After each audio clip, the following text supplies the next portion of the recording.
Welcome. I'm Harmony Slater, your host of the Finding Harmony podcast. Over the past 20 years, I've taught thousands of yoga teachers and students to explore the intersection between ancient wisdom and modern everyday life, using mind-body practices to heal, awaken, and manifest their dreams from the inside out. This podcast is a sanctuary for those feeling overwhelmed by life's challenges. Are you ready to jump in and discover how these challenges aren't actually in the way, but are the way to finding harmony? Let's invite the magic back in. What happens when life brings you to your knees? When one day you wake up and you feel like your body is no longer your ally. It's betrayed you. Can Ashtanga Yoga, can the practice bring you back to life or give you a whole new way of relating to being? This is at the heart of today's conversation with our guest, David Nee. David was diagnosed with multiple sclerosis at 41 years old. And 17 years later, at the age of 58, he walked into my yoga studio, Ashtanga Yoga Victoria in British Columbia, and began to practice yoga for the first time. That decision changed everything.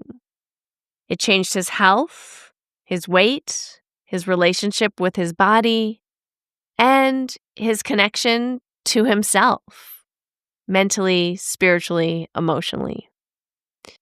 And as many of you know, I've walked my own healing journey with an autoimmune illness. And these paths ask so much of us. They really require us to tap into our own sense of patience and inner resilience, and also the quality of surrender. And yoga, as David points out in his book, helps to cultivate these qualities: patience, resilience, and surrender. And even though these paths are often not the ones we would have chosen for ourselves, they also bring with them many moments of unexpected beauty, surprises, creativity, and a connection to community. David writes, "Not knowing what causes MS and no cure available makes life a trip through the unknown. It's so unpredictable and different for everyone.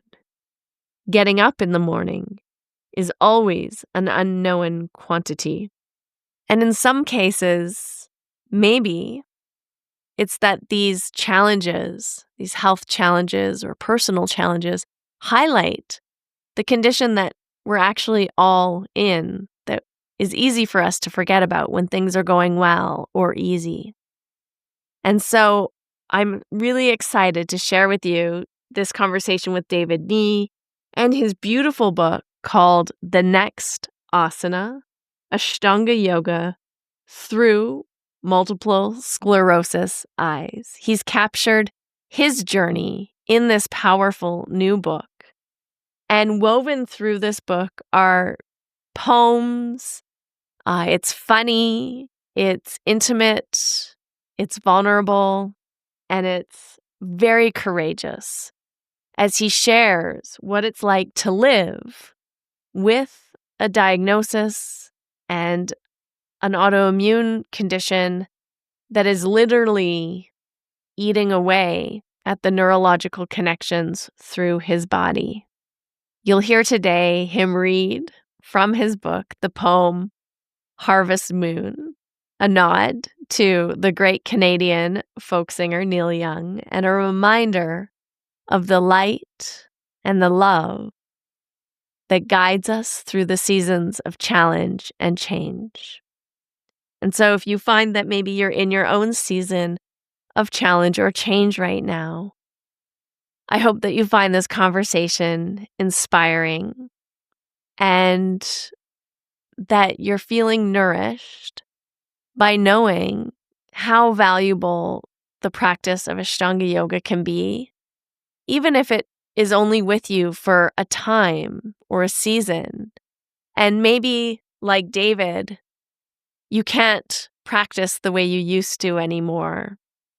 But the practice itself was a bridge and created a deeper connection to the spiritual realm, to himself.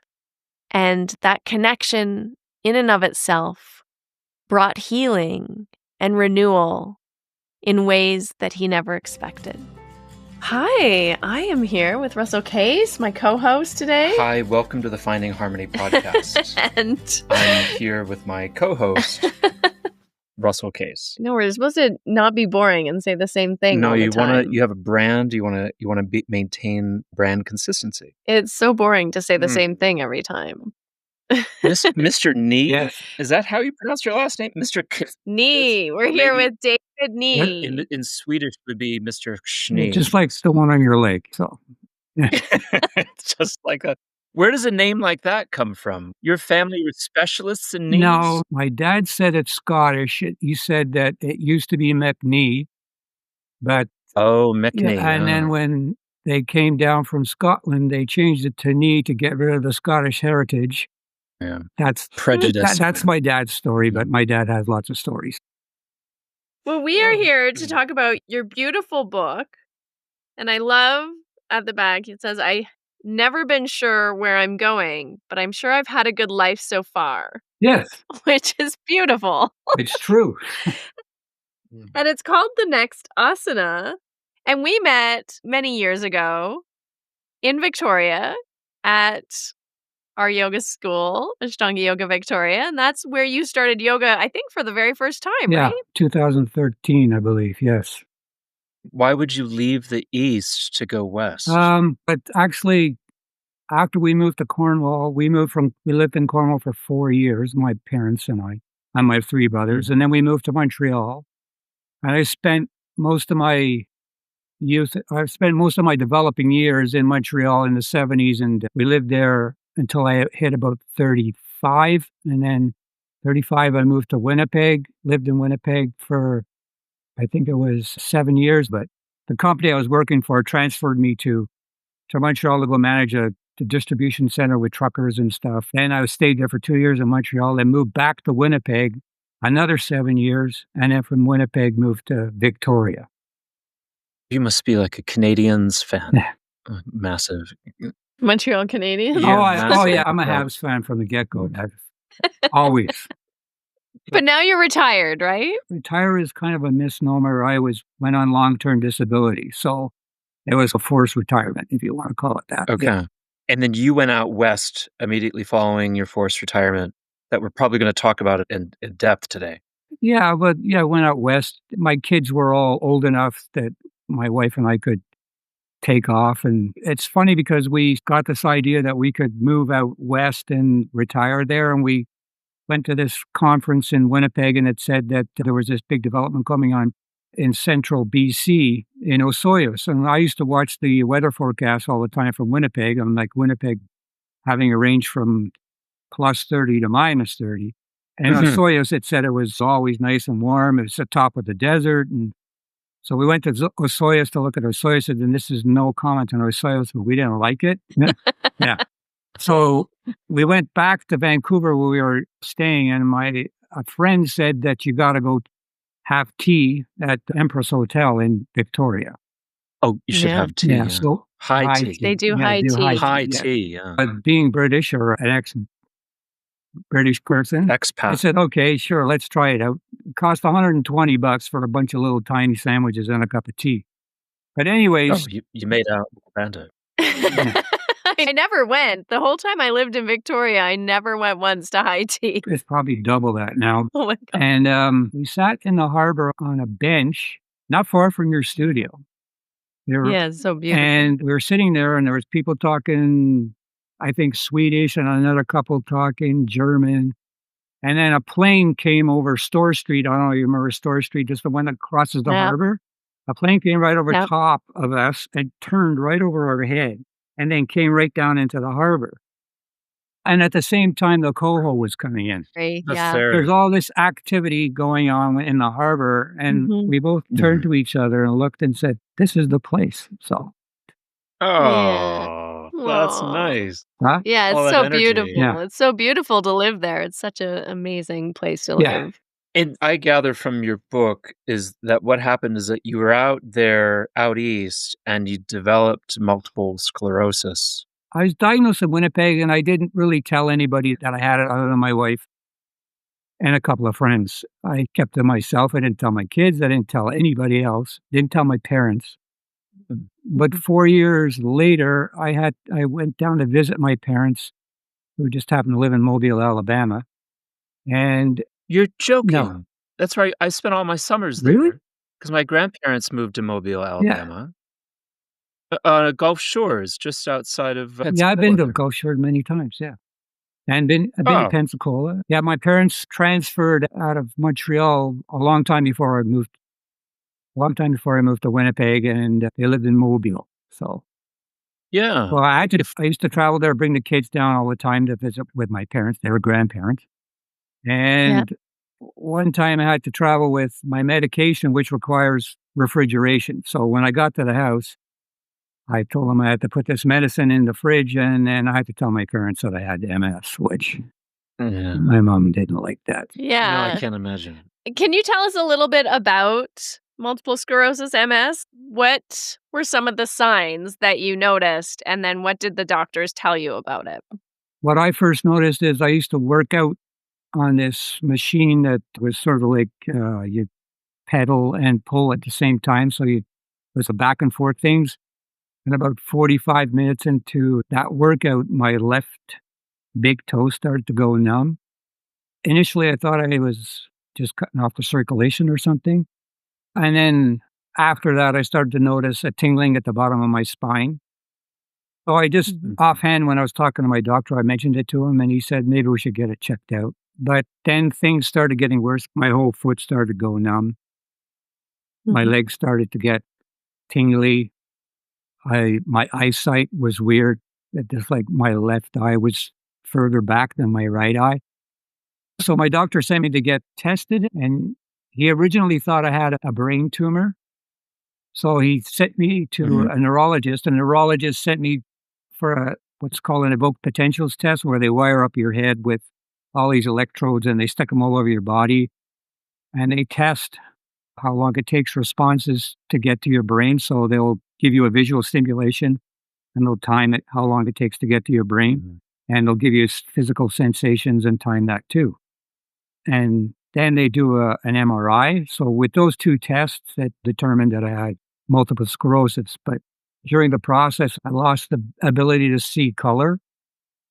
Oh, wow. But I eventually got it back, but I lost color, and I used to get my foot went absolutely completely stone cold numb. I couldn't even feel it.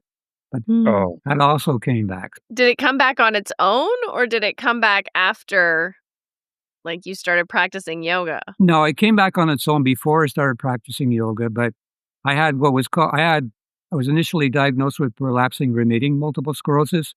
So that causes some of the symptoms to rear its head, and then it goes away. It relapses and remits. But Okay. right now I've moved into a second phase, which is secondary progressive. So it doesn't remit anymore. It just keeps getting worse. And is it connected to autoimmune disorder? It is an autoimmune disorder, yes. My immune system attacks the myelin that surrounds the nerves. So it's like electrical tape or whatever. So you take that off, and it's short. wow. So, like, the nervous system can't communicate all the way down to the big toe, which is why it goes numb. Yeah. And the same with other symptoms, whatever symptoms they are. Like there's so many things that happen that it always makes you wonder. That's Yeah. interesting. Because when I had sciatica, they were telling me, my clinician, that the myelin was probably eroded on my sciatic nerve, and that was part of what was going on. Is that I needed time for that nerve sheath to grow back, and I was having some of those same symptoms, the tingling, and my toe was numb, and I would get pain in the toe if I urinated, for example. Yeah. Weird stuff like that. Yeah, and it's done a lot of weird stuff, and it makes you always think that something else is going on, that there's some other illness or whatever. It's turning me into a hypochondriac almost. Yeah, I believe it. I think autoimmune disorders are a bit like that because the symptoms are so random and they come and they go. Sometimes I think it's often just you just don't feel good, but like you Yeah. don't necessarily feel totally No. Yeah. bad. Exactly. Yeah. Like with your Hashimoto's, your autoimmune. Yeah, or you feel tired, but you don't know if you're really tired Yeah. or like Y if you're yeah. just Fatigue. not Yeah, feeling great. fatigue is a major symptom for sure. Mhm, Mhm. mhm. Which is interesting because I find your story so cool because you started practicing Ashtanga yoga, and that's not exactly the most relaxing kind of yoga to take up, David. No, it isn't, and that I didn't know what kind of yoga I was taking up when I took it.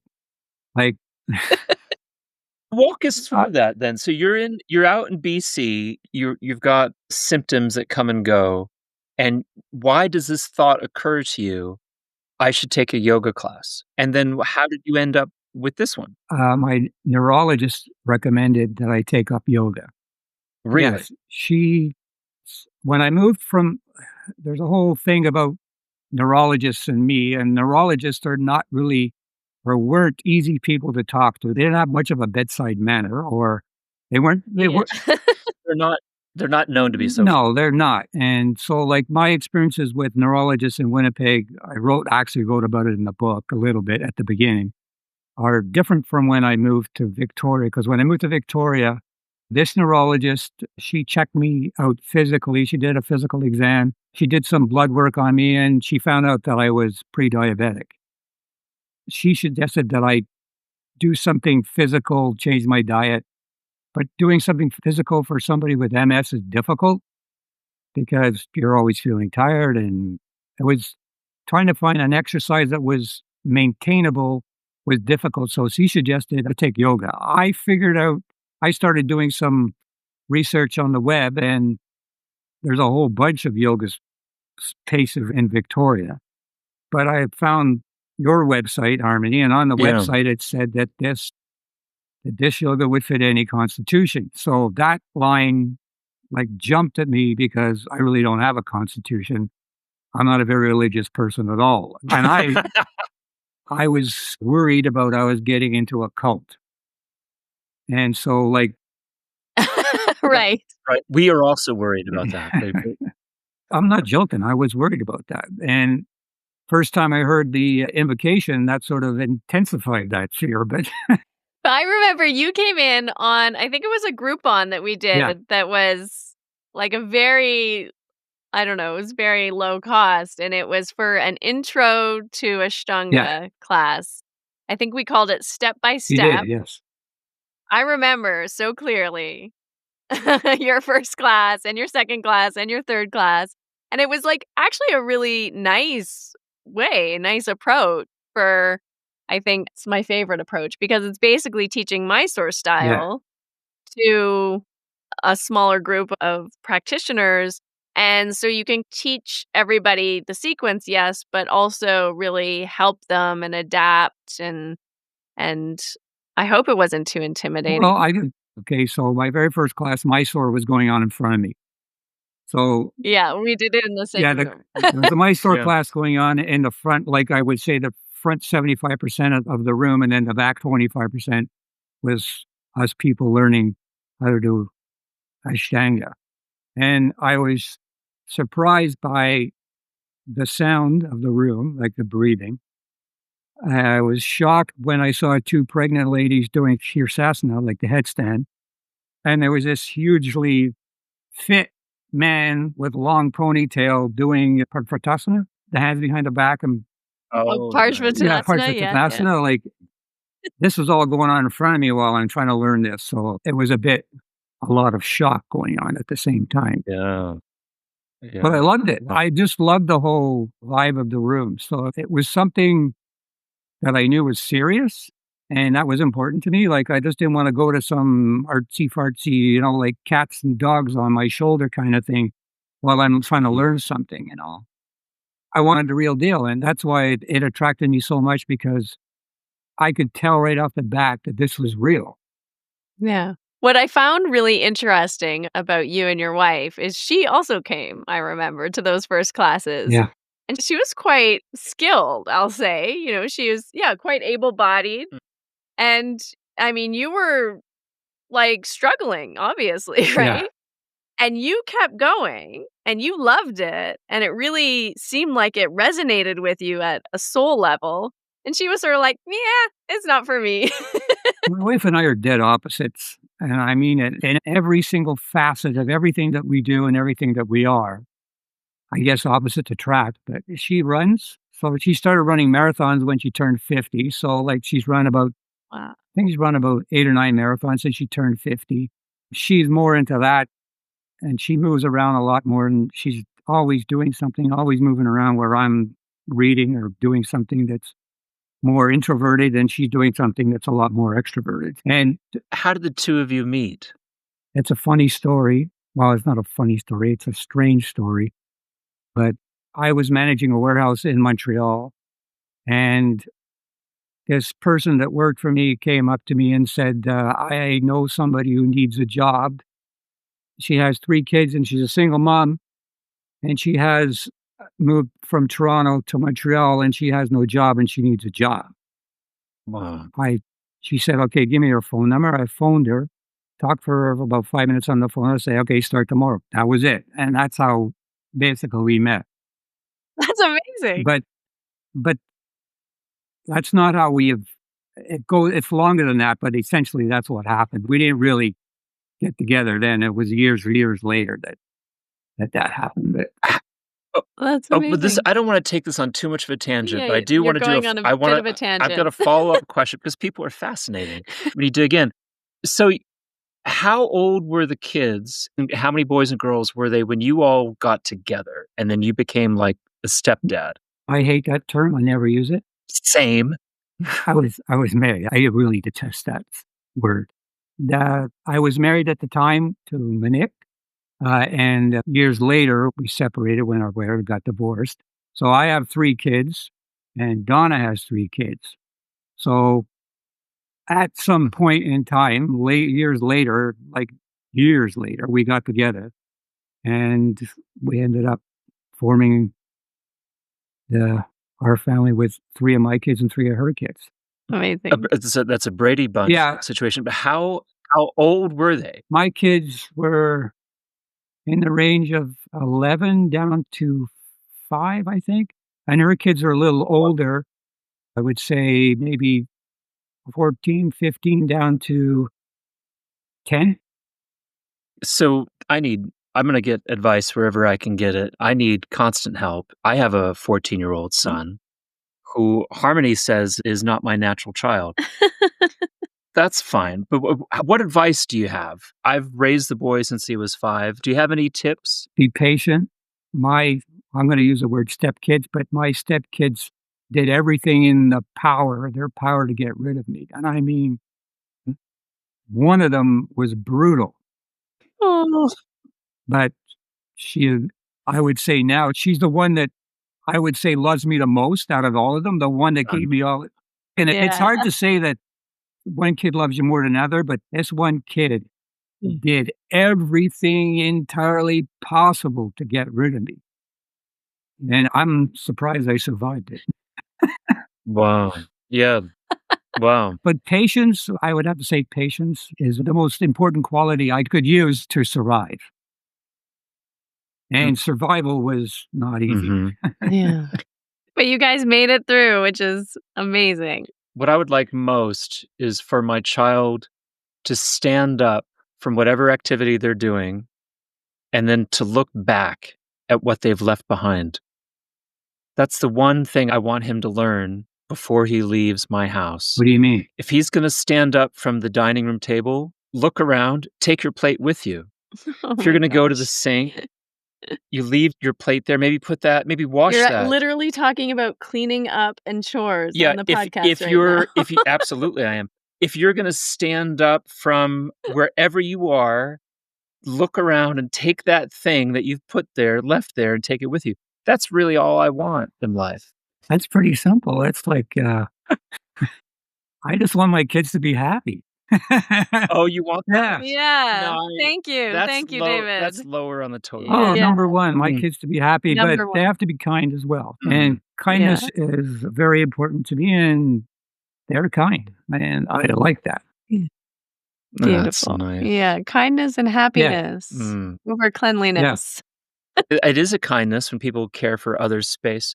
How long have you all been together now, you and your wife? Uh, we've been married 23 years. Wow, so the girls, they're all in their 30s now. Actually, I've got kids in their 40s. I've Wow. got 4 grandkids too, so Oh, fantastic. Oh. 2 of them are on the back of the book. Yeah, I see No, that. I see them. Yeah. And it says you were diagnosed with multiple sclerosis at 41 years Yeah. old. And Oh, that's then young. you came into our studio for the first time at 58 years Yeah. old. I was 180 pounds. After I guess by the time I gotten 3/4 of the way through primary, I was down to 150 pounds. I lowered my blood sugar and Wow. was flexible and strong. How tall are you? Somewhere between 5'10" and 5'11". Okay, a little taller than me then. Okay. Yeah, wow. So you lost 32 pounds. Mm. You regulated your blood sugar. Yeah. What did you notice about the MS? I was surprised I could do what I was doing.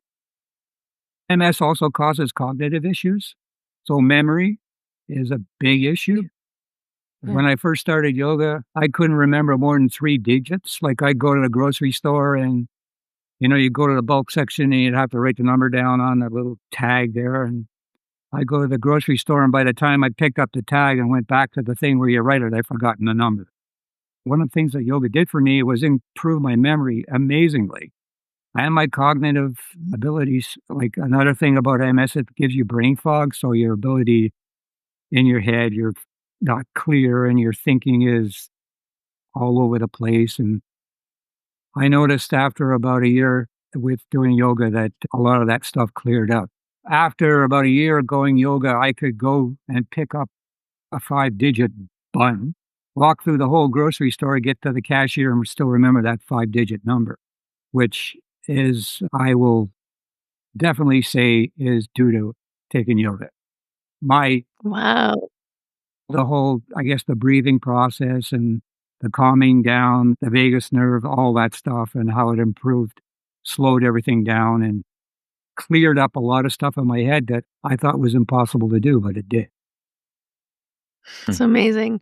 And I think it's important that we talk a little bit about how we modified the practice, because that was really important. And I think sometimes when we say like the Ashtanga yoga practice, people are thinking like, oh, primary series, full vinyasa, like between postures. And like it seems quite intense and active. But can you tell us and just talk to us about some of the ways that you, especially when you started, how we modified the practice for you and how you've also maintained and modified it over the years? Jeff, after I started this whole process, he printed out the sheet with all the asanas on. He said, we're not going to do this, we're not going to do this, we're not going to do this, we're not going to do this. And then the standing asanas, I didn't originally, when I was first taught them, I didn't learn all of them. I wasn't taught all the standing asanas because it was evident to my teachers and to me, I didn't have the strength to stand up that long. I didn't. I couldn't stand up and do all those postures. Like there was a weakness in my legs. I didn't have the strength to do it. And some of the asanas were left out. And the sitting asanas, I did no vinyasas. So I would just do the postures, whatever I was taught. And I can actually remember having a conversation, Harmony, with you. You might not remember this. You walked by me once when I was practicing and you said something like, in about a year, you'll be able to do this.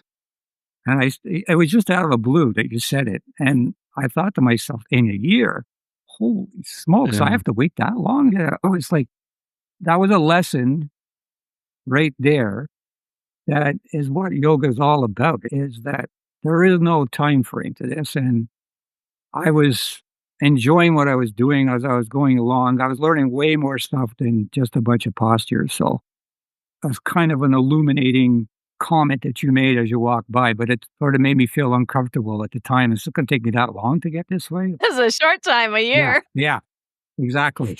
Funny, our perception of time, I think we go into a yoga class or like whenever we start something new, we think, well, I want to be able to do this all in 6 months or a month or 3 Yeah, weeks 3 or, weeks. Yeah, or even a yeah, year. Like it's a relatively short time, actually, isn't yeah.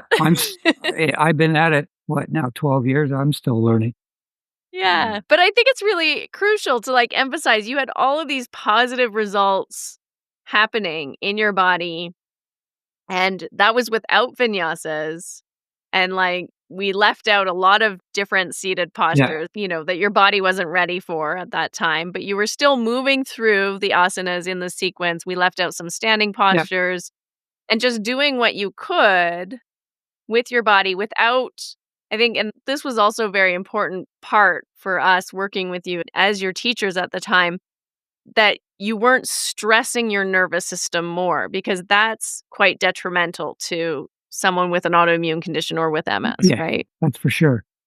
And I guess it's learning the breathing correctly. Like I said in the book, it was 10 months before I figured out that breathing had anything to do with yoga at all. But it was, I would say, 10 months in, I started to figure out about the breathing, but it was years later that the breath really became part of my understanding of yoga, like the whole breath, about hearing it and feeling it coming in and going out, and that whole calming down and that whole process of just being. And like I got into a whole meditative state years on into this whole process. That was the shocking part of this whole process, was that meditative state that I enjoyed so much. Yeah, beautiful. And so it's really amazing, your journey, to me, because you went on to study with Tim Miller and do his teacher Yeah. training and become a teacher even yourself.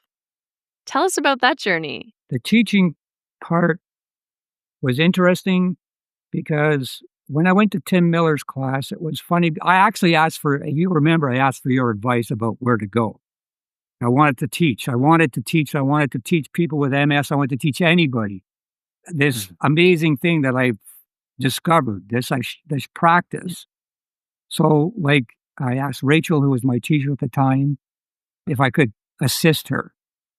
And she was kind enough to say yes. I don't understand why, because my practice is the most unrefined looking thing you've ever seen. So, like, whenever you see a teacher, their practice looks perfect. And mine was as far from perfect as you could ever be.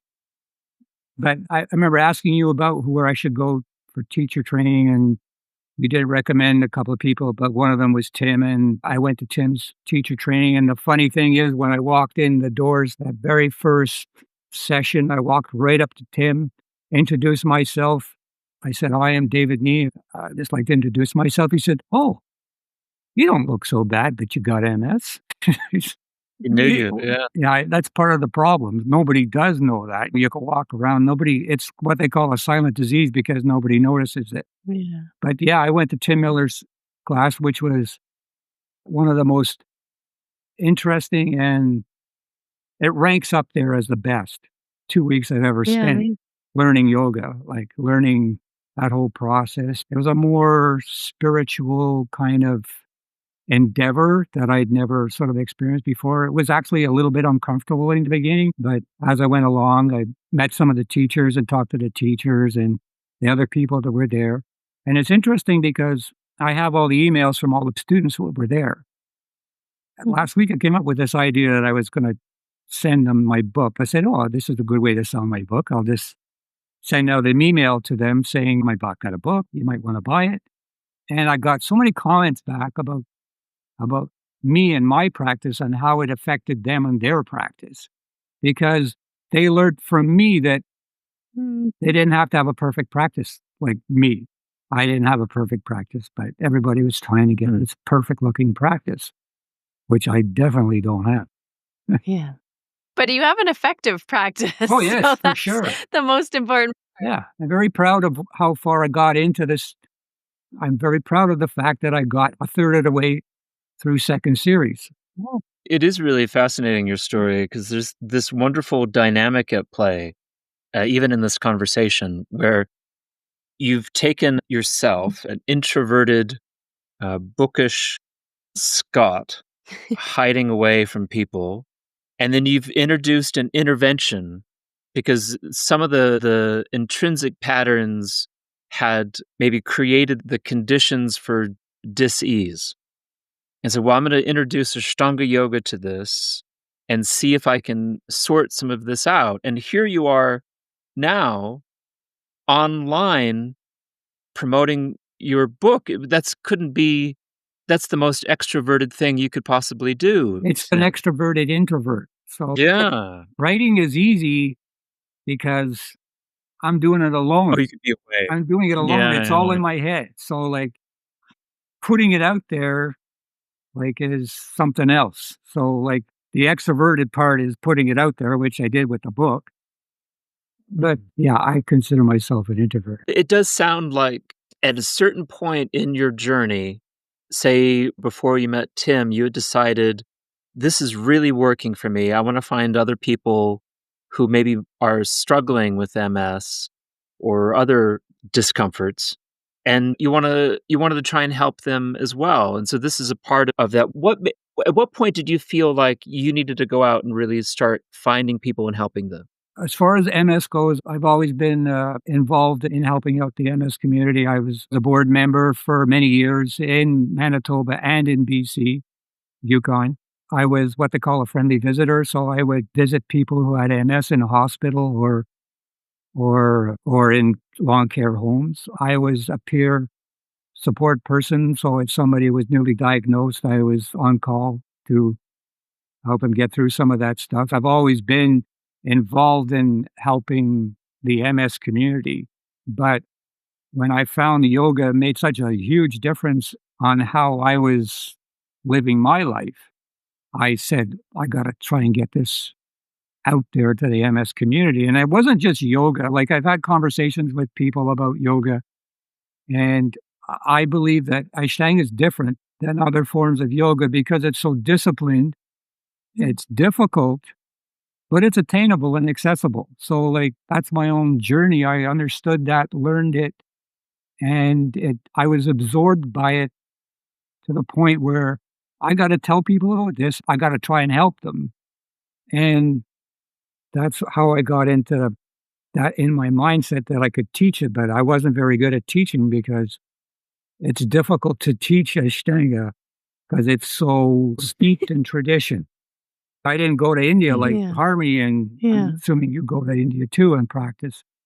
And I've never done that. Yeah. Yeah. So like it was difficult for me to say that I taught it. I assisted people. I never. In your defense, sir, I would say that I can't overemphasize enough how undisciplined the teacher training is in India. It is chaos. And so all of the intrinsic work of just doing the practice was the most disciplined part about it. And so what we know about Ashtanga Yoga is just like little quips, aphorisms. Somebody would say something to you once, so you should breathe harder. Oh, it changed your whole life because of just one little thing that someone mentions to you while he's walking by you. Just like Harmony did Walking by me. with you, walking by you. Yeah, so I wouldn't have any kind of self-consciousness about the rigor of your teacher training just because you didn't go to India. I'm okay with it, but I mean, I would have liked to have gone there. I would have been possible 7 years ago for me to go. It's not possible for me to go now because I no longer desire to do that. I desired to do that about 7 years ago. It was part of what was in me, and I felt that I had to get an authentic infusion, if you might say, of the culture of just going there and being taught by whoever was the boss at the time. Yeah. How are you enjoying your practice these days? I still do it, but it's trimmed down considerably. My practice is about 20-20-20. It's 20 minutes standing, 20 minutes sitting, and 20 minutes pranayama. That's on average. Wow. Beautiful. I think that's really lovely. And the pranayama is now a major piece of it for you. Yeah, it was something that was taught to me a long time before you guys left Victoria. It was taught to me at the last week there before I left, and I maintained it for about a year and a half, and then it dropped off because I ran out of time at the end of practice. But then it started picking up again, and I got more into it. I actually took one of the things about when I went to Carlsbad to learn with Tim. He had pranayama practice at 6 o'clock in the Yeah. morning before 7 o'clock practice. And I went to that, and his pranayama practice is, whoa, this is way different than what I learned. Yeah, Yeah. It's totally different. I've done it. Yeah. And Yeah. I've done it with him, and it was just like Patabi Joyce. It was exactly like Patabi Joyce, and it was full power, Yeah. but not at all what Harmony taught. No, not at all what I learned at all. It was very intense. Yeah. Yeah, it can be a little too much for the nervous system at times. Yeah. But now you're doing nice, slow, regulated breathing for your pranayama. Have you noticed anyone else with multiple sclerosis coming into the yoga realm because of your connection or conversations? I also have a blog, and the blog connects me with the world, and I've had people contact me. I had a person in Spain contact me and sent me a rather long email about her process and her going through this, and it was quite revealing. And so I have had that kind of an impact where I've been talking about my process, and she read about it, and she explained me about hers. And I have a friend, actually my neurologist. I sent you the manuscript, Harmy, before the book was published. I gave the manuscript to my neurologist before the book was published because I wanted to make sure that what I said about you was okay. Yeah. And my neurologist read the book, and she said, "This is going to be good." She said, "This is something I will recommend. I would recommend to my patients to read." So the book has been another way for me to get out there that MS is survivable. You can do it. It's difficult, but you keep at it. It took me 8 years to do Shirsasana. 8 years before I could do it. But I did it. And yeah, but look at you go. there was no timetable, and that's what I liked about the whole process, which is also antithetical to my work. I used to be a manager, a project manager. Everything's on a deadline. Yeah, we got to get it done. Yeah. You described the act of falling and headstand as being quite profound. Yeah. And it reminded me once, my students were terrified of doing headstand and falling over. And so I would fall for them. I would, look, it's no big deal. You just fall right over. And I make this big thumping sound, and it didn't help at all. Yeah.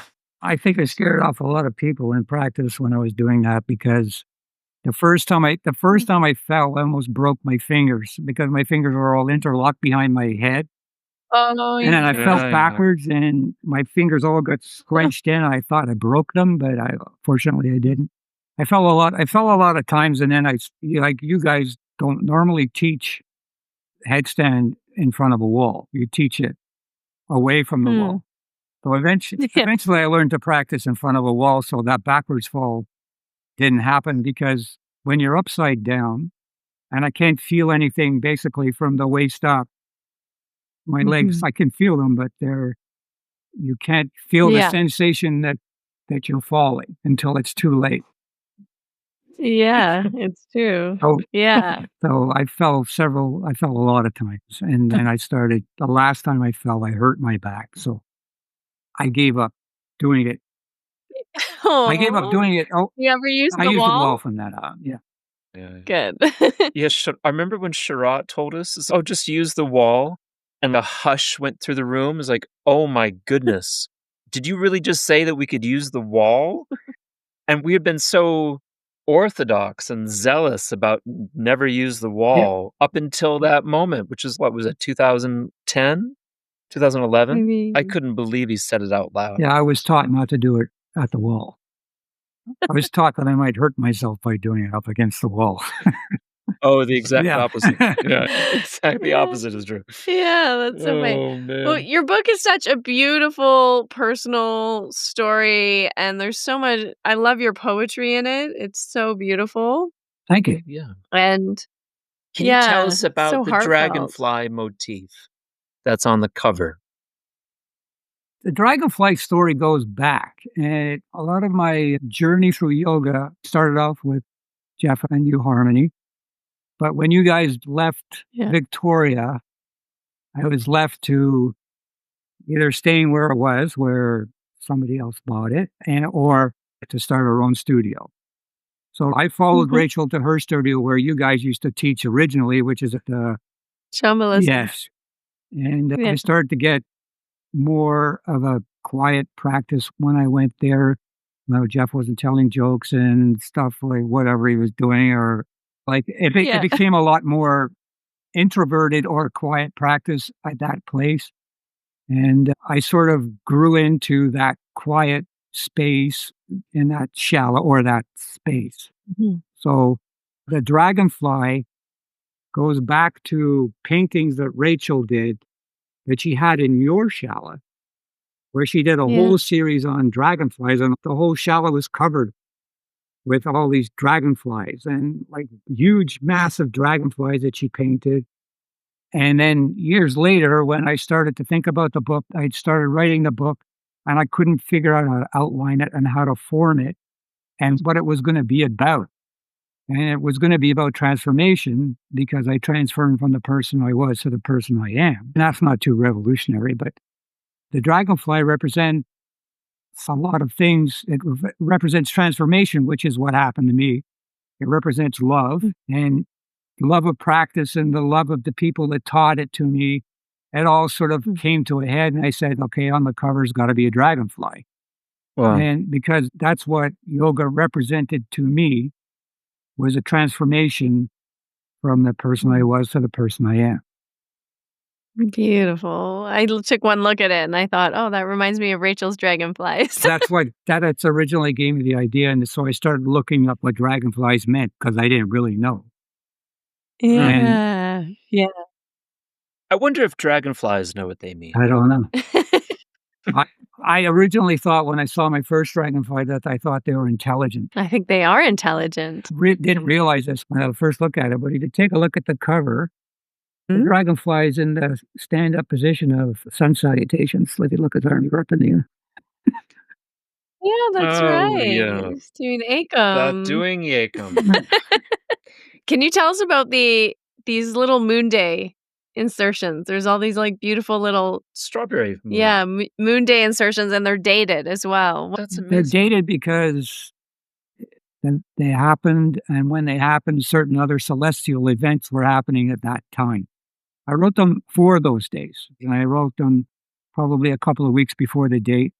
And it started on my blog because on my blog, I started talking about the practice itself and how, as Ashtanga practitioners, we don't practice on new and full moons. So Yeah. I wrote a poem at the beginning of the year about Wolf Moon. And I just wrote it and said in there that we take rest on this day and what else is going on celestially. Because sometimes I dated them specifically because sometimes there was some other celestial event going on. So I wanted to be specific about the date because I wouldn't go on again. Right. So that's why there's specific dates attached to them. I didn't realize I was going to write one for every moon. For every I moon. wrote one and then I said, holy smoke, there's 12 full moons in this year. And there's actually 12 new moons this year. So I Yeah. wrote 24 poems, 12 for the new moons and 12 for the full moons. But I didn't Wow. include the new moon ones in the book. That's so amazing because when Harmony and I were falling in love, I was writing full moon poems like Sturgeon Moon or Buck Full Moon. And I would send her the poem is like, oh, I'm still here. I'm still in love with you over here. And I wonder if you would do us the honor, if you have a favorite full moon poem, if you would read us one. I will. Did you find that to be a surprising result from your yoga practice that you started to pay attention to the cycle of the moons? I did start paying attention to it for sure. Okay, my favorite poem is Harvest Full Moon. Harvest full moon. Harvest full moon, it's a ray of light. Farmers use it to work late at night. It's harvest time, they reap what they sow. They work underneath this moon's bright glow. Neil Young does sing that tune. It goes like this on this harvest moon.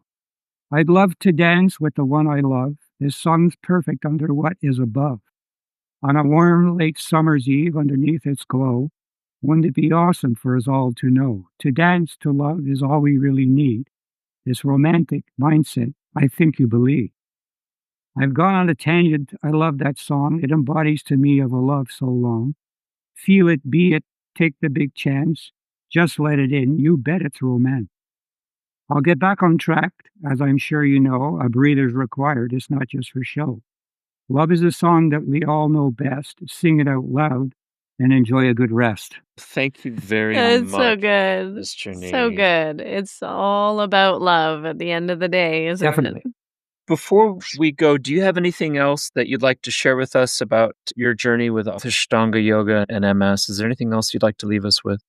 It made a big difference in my life. And one of the things that we didn't mention is Ashtanga showed me that there was a future. The future is difficult to understand when you're looking down the barrel of MS and you're just not going to get better. You're going to get worse. And that's what this disease presents to you.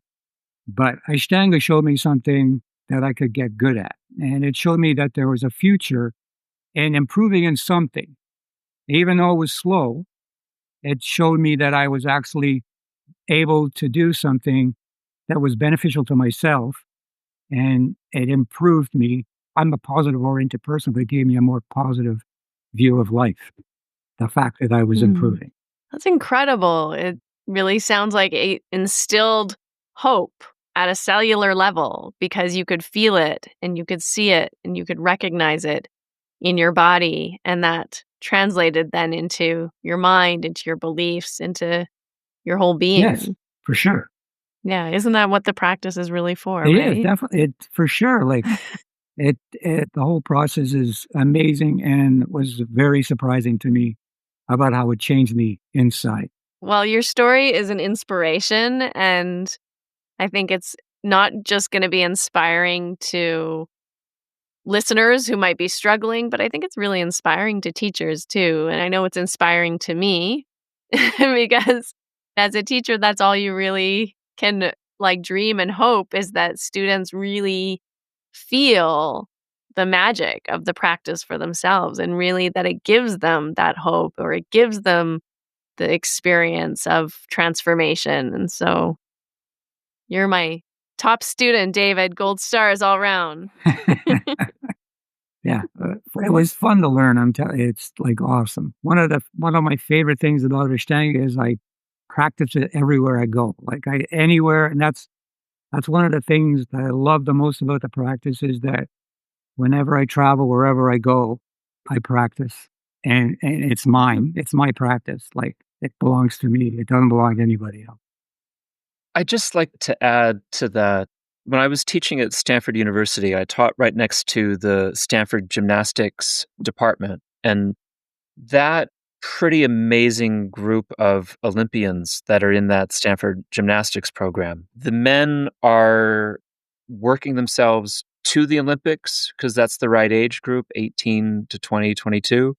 The women are all retired from their Olympic journey. And they're reaping the rewards. They're going to college on a full scholarship because they went to the Olympics for gymnastics. Yeah. And then you have the teachers are all 30-year-old ex-Olympians. And they're incredibly jaded about gymnastics. And none of them do it. They only teach. They're very happy to have jobs and great jobs teaching gymnastics at Stanford. And I've asked them, why don't you do gymnastics anymore? And it's you're 30 years old. And it's well, because I'm not going to get back to that level. Why bother? They were at such a high level that now the idea of doing it at a student level, at a basic level, beginning level, is unthinkable. And it's I don't even want to bother. But what you present to us is, yeah, I'm 70 years old, I have MS, and I love my practice, and I'm learning. I'm getting better at it. And that beginner's mind, that's the inspiration. Well, it's because I am still learning, and that's the thing about Ashtanga is that it's not just a bunch of asanas. It's like you're learning about yourself. You're learning about like my practice now is nowhere near what it used to be, but I used to get to a posture in asana and I think, I can't do this anymore. And I used to get angry at myself. Well, not angry, but I used to say to myself, you got to do this. You got to do every one of these postures. And I realized this was dumb. Like, why? Like, the asanas are not absolutely required. And it's just, you're on the mat. I'm feeling the way I'm feeling. I'm progressing in a different way. It doesn't have to be physical. It's mental. It's spiritual. It's what it is. And that's one of the things I'm still learning about is learning to enjoy what I'm doing, even though it's Whatever that even though it's not perfect, even though it never was perfect. But even though never was. no, Oh, I'm hearing also like some deep listening to what you need each day is really important too. yeah, I've got 6 kids. I've got 4 grandkids. I'm still married. Fantastic, Yeah. right? You got lots of things going on. Life is good, and that's the only way to look at it. Is that you look at the positive things, don't look at the negative things. Yeah. Mm. Yeah, beautiful. And I love that the practice has really enriched your life and allowed you to enjoy those things to the fullest, or at least on a pathway to the fullest for a long period of Yeah. time. Tell us how people can find your book. You can get it at the moment at Amazon across the globe. It's available everywhere. It's supposed to be available at Chapters in Canada shortly, Barnes and Noble shortly, but it's basically available worldwide. Like there's a whole Amazing. bunch of lists of booksellers around the world that I've never heard of, like BAM and stuff like that. BAM is an American company, so like and Walmart, and like it's available everywhere shortly. Amazing. Produced by Telwell's actually Telwell's a Victoria company, but the project manager was from the Philippines, and so the guy that did the interior design was from another company. The person that did the illustrations lives in the Ukraine and got bombed halfway through working on some of the illustrations, which was Oh my God. yeah. So it's been like a sort of an international process of putting the book together. Amazing. Amazing. Where can people read your blog? What's your blog? That's msay.ca. Okay. ms.ay.ca. Yeah, multiple sclerosis Ashtanga Yoga.ca.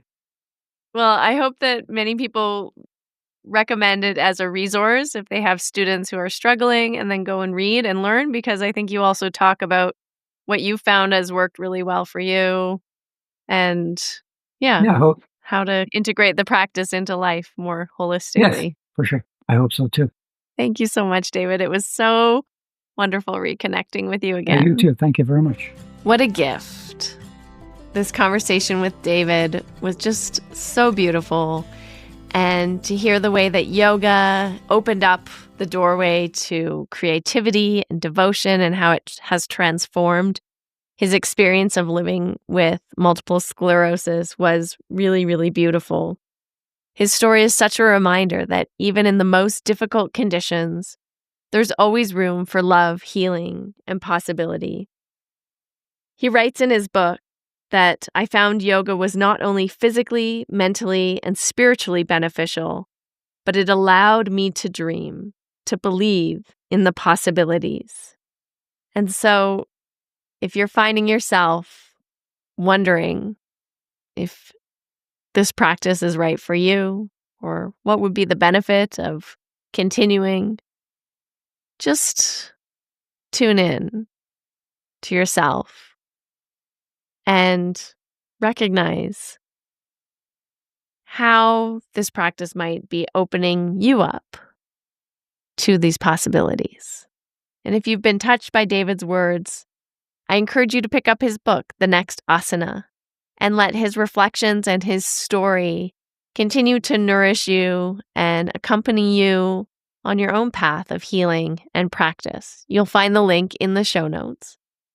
And just as a reminder, whether you're navigating your own health struggle, autoimmune condition, or just feeling out of touch, not motivated, uninspired, moving through grief, or simply maybe you're seeking a deeper connection with yourself. Let this story just remind you that it doesn't have to be anything big. It can be something simple and small. It can be sitting and breathing, practicing a little pranayama, just tuning into your heart and taking a moment to connect within.